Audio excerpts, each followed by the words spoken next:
My name is Madeline Carter, 33 years old, and I work as a financial controller for a logistics company in Houston, Texas. Numbers are the only things in my life that ever make sense until the morning I checked my credit card app and saw a charge for $10,800 from Caribbean Star Cruise. Luxury suite package. I stared at the screen long enough for the numbers to blur, half hoping it was a mistake, half knowing it wasn't. The air in my apartment felt heavy, like the moment before a thunderstorm, when you already know what's coming but can't stop it. When I walked into my parents' kitchen later that day, my mother was humming over her coffee, as if nothing in the world could bother her. I held out my phone and said quietly that someone had used my card. She barely looked up. "Oh, that," she said, waving her hand. "I booked the cruise. Sabrina's been so stressed. She deserves a break." I felt the words slide into me like a cold needle. "You used my card without asking," I said, trying to keep my voice steady. And she laughed a short, sharp sound that made my jaw tighten. "Don't be dramatic, Maddie," she said, brushing invisible dust off the counter. "You make good money. It's family. We share." I asked if sharing now meant stealing. But she didn't flinch. "You've got 2 houses and no kids," she said. "You'll survive." I could smell the expensive perfume she only wore on special occasions. Probably another thing bought with my account. My father sat silent at the table, pretending to read the paper. And my sister scrolled through her phone, showing a friend the swimsuit she planned to wear on deck. I wanted to scream. But instead, I watched my mother sip her coffee with that smug calm that had ruled every argument since I was old enough to have one. "That's fraud," I said finally. And she smiled like I'd told a joke. "It's family," she repeated. "Family doesn't press charges." When she stood to leave, she gave my arm a light pat. "You'll understand when you have children. Until then, let us enjoy a little happiness." The door closed, and the silence she left behind felt like a verdict. Back in my car, the notification still glowed on the phone screen. Mocking me. $10,800, her happiness, my debt. I thought about the years I'd paid their bills, repaired their house, covered Sabrina's emergencies. Every favor had been labeled love. Every protest called ungrateful. I drove home without turning on the radio, letting the numbers echo in my head. 10,800 reasons to stop pretending this was normal. And one final confirmation that it never would be again. 12 days after the confrontation, their vacation photos started filling my phone. My mother had posted a picture of herself on the ship's deck with a glass of champagne. Captioned, "Family trip, finally. Thanks to Maddie for making dreams come true." Sabrina was tagged in another shot, laughing in a white sundress beside the pool. And my father was leaning on the rail, suddenly free of the back pain that had supposedly kept him housebound for years. I scrolled through each image without reacting, feeling something colder than anger settle under my skin, a quiet decision forming in the space where guilt used to live. I called Patricia Alvarez that evening while the sun bled out over Houston. "Patricia." "It's Madeline," I said, my voice steady. "I need to sell the Eastwood Avenue house. I want it done fast." She sounded surprised but not judgmental. "Your parents are living there." "Right," she asked carefully. "They are," I said. "And they'll be at sea for 12 days. That should be enough time." She hesitated before answering, the soft rustle of paperwork coming through the line. "If there's no lease, they're occupants at will. You'll need to follow Texas notice laws if you want to evict. But a sale to a cash investor could bypass that. He would handle the vacancy himself." I already knew that. I'd researched the process after the charge appeared. "Then find me someone who can close in under 2 weeks." I told her. "Price isn't my priority. Freedom is." She exhaled slowly. I know a man named Gerald Pike. He moves fast. Pays cash.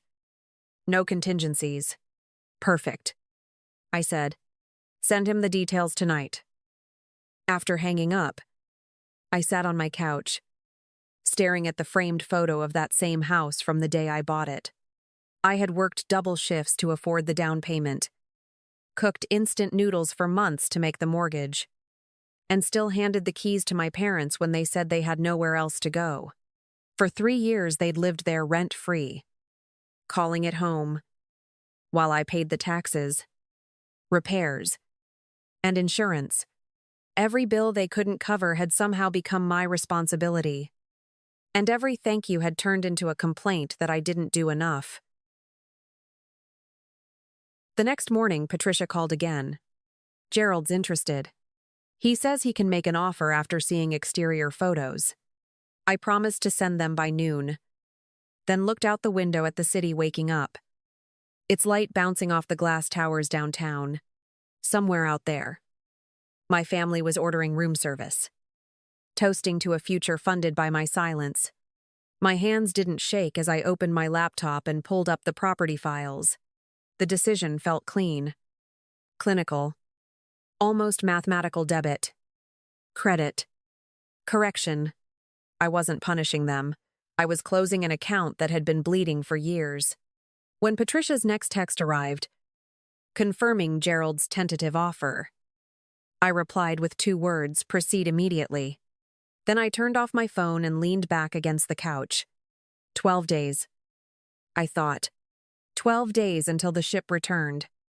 12 days to rewrite the balance sheet of my life. I had always been the one to rescue them from consequences. This time, I was simply letting the numbers balance themselves.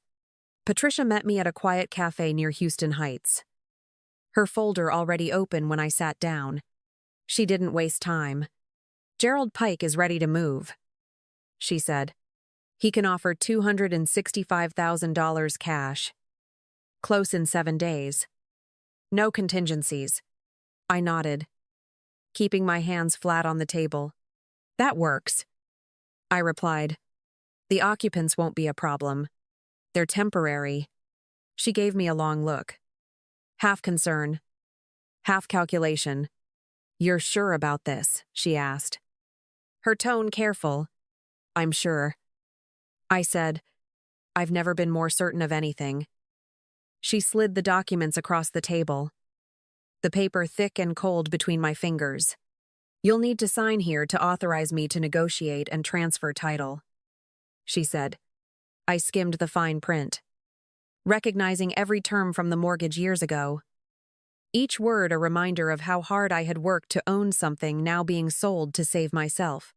Patricia added softly, You're not breaking any law. Madeline, you're reclaiming your property. I smiled faintly. I'm not reclaiming it, I said. I'm releasing it. There's a difference. She nodded as if she understood and took a sip of her coffee while I signed. My phone vibrated on the table. It was a message from my mother, a video of the ship's buffet. Sabrina laughing as she cracked a crab leg. My father grinning beside her. Patricia glanced at the screen, then at me. That them? She asked. I locked the phone. Yes, I said. That's the reason we're here. She said nothing after that. Just folded the papers neatly and placed them back into her folder. Outside, the Houston air was thick with heat even in early spring. And for a moment I thought about how long I had carried the weight of that house like humidity that never lifted. By evening, Patricia texted to confirm Gerald's acceptance. He's transferring the deposit tonight. She wrote, closing documents tomorrow. I replied with a simple, thank you, at my desk later. I reviewed the sale summary offer price, fees, taxes, net amount. The math was clean. The emotions were not. My mind drifted to the Christmas when they'd told me they couldn't afford gifts but somehow afforded a new flat-screen TV. To the time Sabrina borrowed money for job interviews and used it on designer shoes. Every memory balanced against another number on a spreadsheet of betrayal. The next day, Patricia called from her office to walk me through the disclosures. There are no liens. No pending disputes. Right, she asked. None, I said. Everything's clear. She paused, maybe expecting hesitation. You don't need to justify this. You know, she said. You're doing what anyone would. I almost laughed. Not anyone, I said. Just someone who's finally learned the cost of silence.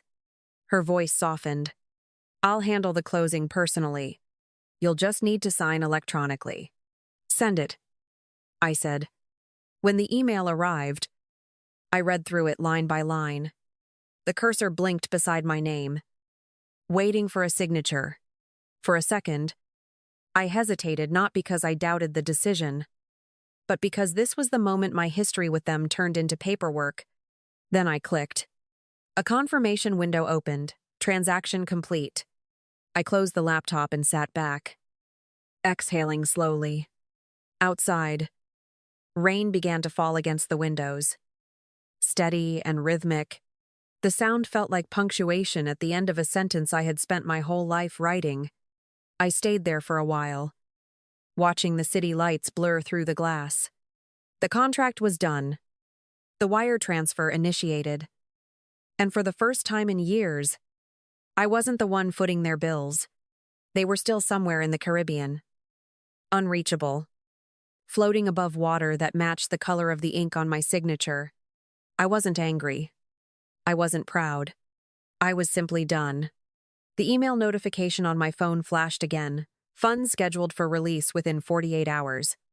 I turned it face down, closed my eyes, and let the silence settle around me. The house was gone. The debt was over. And the balance, finally, was mine. They came back on a Sunday night, 3 days before the new owner's property team finished changing the locks. By Monday morning, my phone had exploded with missed calls, 32 in total. All from my mother. The first voicemail was confusion. The next outrage. The rest a symphony of accusation. By the time I checked them, my family had already driven to my office building. The same one whose address I had foolishly once shared with them years ago. I saw them the moment I stepped into the lobby. My mother's voice cut through the marble echo before I could even speak. You sold our house, she shouted. Her tone half disbelief, half fury. I didn't slow down. Correction, I said. I sold my house. You were guests, not owners. My father stood behind her, shoulders hunched, eyes darting toward the security desk like a man looking for an escape route. Sabrina crossed her arms, her skin still tan from the cruise, and said, You've lost your mind. Maddie, who does that to their own family? The same family that charged a cruise to my credit card. I said, the same one that lived rent-free for 3 years. My mother's mouth twisted as if the words offended her more than the facts. That's different, she snapped. We raised you. We sacrificed so you could become successful. Now you throw us out. I kept my voice low. You threw yourselves out the moment you stopped respecting boundaries. She stepped closer. The smell of ocean lotion and anger mixing in the air. Do you know what you've done? We have nowhere to go. Then you'll have to learn what that feels like, I said quietly. Sabrina scoffed. You think this makes you better? You'll regret it when we're gone and you're alone. I looked her straight in the eye. I've been alone this whole time. Sabrina, you just never noticed because I was too busy paying your bills. My father finally spoke, his voice trembling more from fear than guilt. Madeline, can't we talk this out? You didn't have to humiliate us like this. I turned to him, the man who had watched every theft happen in silence. You could have stopped them. You chose not to. A security guard approached, asking if everything was all right. My mother glared at him before turning back to me.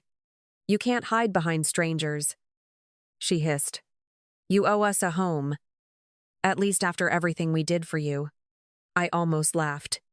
You mean after everything I did for you? I said. Homes aren't owed. They're earned. Her expression hardened into something sharper. Colder. We're your blood, she said. That used to mean something. I met her stare without blinking. Blood isn't a license to steal. Mother? The guard asked them to leave. His tone polite but firm. My mother ignored him. You think this makes you powerful. But all you've done is betray your family, she said. You're heartless. I took a slow breath. The kind that steadies a shaking hand. No, I said. I'm finally using my heart for myself. For a moment she just stared, unsure whether to scream or cry. I'll never forgive you for this, she whispered. You already didn't. I said. This just made it official. They left after the guard repeated his request. Through the glass doors I saw my mother still talking, her gestures sharp. Sabrina wiping her eyes like a child denied a toy. My father walking behind them, defeated and small. The lobby went quiet again once the doors shut. The silence almost tender. My coworkers avoided my gaze as I walked back to the elevator, their curiosity hanging in the air like perfume. I pressed the button for my floor and exhaled. Upstairs. I stared at my reflection in the dark window of my office. My phone kept buzzing on the desk, vibrating against the wood like a trapped insect. I didn't pick it up. There was nothing left to say that hadn't already been written in the sale documents and the balance transfer. The locks were changed, the title recorded, and the house that had chained me to their chaos was gone. For the first time, the debt wasn't mine. It was theirs. That night I went home to silence. No messages. No apologies. Only the hum of the air conditioner and the faint ache of freedom settling into my bones. My family could rage. They could beg. They could curse my name across Houston. But the papers were signed. The sale was final. And their home was someone else's investment. I didn't celebrate. I just stood by the window, the city lights blinking against the glass, and realized that peace sometimes sounds like nothing at all. A month passed before the last noise from them finally stopped. Patricia emailed to confirm the closing had gone through cleanly. And Gerald had already rented the property to a young couple who paid on time and didn't ask questions. You're free of it, she wrote. I answered with a short thank you, because there wasn't a word big enough for what that freedom felt like. 2 weeks later, a letter arrived from a lawyer representing my mother, claiming I had illegally evicted family occupants and owed $100,000 in damages. I forwarded it to the attorney Patricia recommended, and she called me the next day. They have no legal claim, she said. You owned the property outright, and the new buyer followed proper notice procedure. Ignore it. I asked if she was certain. Absolutely, she said. This is just noise. They'll realize it soon enough. She was right. The letters stopped after that, replaced by silence that stretched longer than I expected. When Patricia called to check in, I told her, I keep waiting for the guilt to hit me, she said. Maybe it already did. Years ago, when you kept them afloat. I didn't answer. But she wasn't wrong. That night I sat on my balcony with a glass of wine. The Houston air still heavy but not suffocating anymore. I thought about every bill, every transfer, every time my mother had said I was lucky and owed them for it. The following week, I started therapy. The counselor asked what I hoped to get out of it. And I said, I want to learn how not to feel responsible for people who chose their own downfall. She smiled gently. That's a good place to start. By then, the money from the sale had settled into my account. Over $240,000 after fees. I opened a new savings folder labeled Future Fund. Because for the first time that word meant something that belonged only to me. A few months later, Patricia texted that my old house looked beautiful after renovation. Its new tenants planting flowers by the porch. I thanked her again. And she replied, "You did the hard part." I spent that weekend cleaning out my apartment, deleting the photos my mother had sent from the cruise, and canceling the joint phone plan I'd once paid for. Each small act felt like cutting another invisible thread. One evening, my therapist asked if I hated them now. I told her I didn't. I just finally understand that love without respect isn't love at all. I said. She nodded. And the room fell quiet. I walked home that night through the hum of downtown traffic. No calls buzzing in my pocket. No debts waiting on my screen. The balance, at last, was mine to keep. Thank you for staying with me until the end of this story. If you've ever had to choose peace over guilt, you already understand what freedom sounds like. Subscribe to hear more stories of women finding their strength, one quiet decision at a time. I'll meet you in the next one.